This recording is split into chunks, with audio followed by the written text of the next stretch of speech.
A été détournée. En juillet dernier, en effet, il avait proposé de taxer les boissons gazeuses pour faire baisser le coût de la main-d'œuvre dans l'agriculture.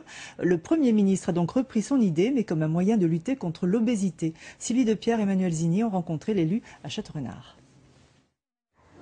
Châteaurenard, 14 000 habitants et un marché aux légumes qui en fait la plateforme agricole de la région.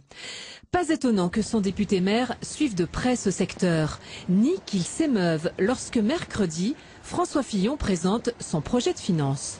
De majorer via la fiscalité le coût du tabac, de l'alcool et des boissons contenant des sucres ajoutés.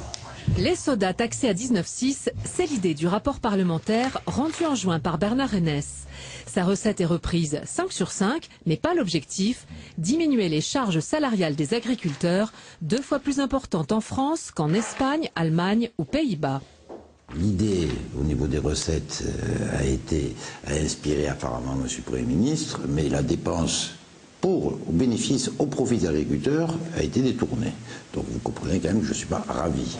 S'il y en a les tomates qui sont accrochées ici. À Érag, Aurélien Boucher ne pourra pas garder ses saisonniers jusqu'à la fin de la culture des tomates en novembre. Gagner 1 € de l'heure sur ses cotisations salariales l'aurait soulagé. Ça fait 2 mois qu'on vend la tomate à perte, c'est-à-dire à 30-40 centimes. Et on n'a plus de trésorerie pour déjà payer de la main-d'œuvre, qui est la charge la plus élevée de l'exploitation.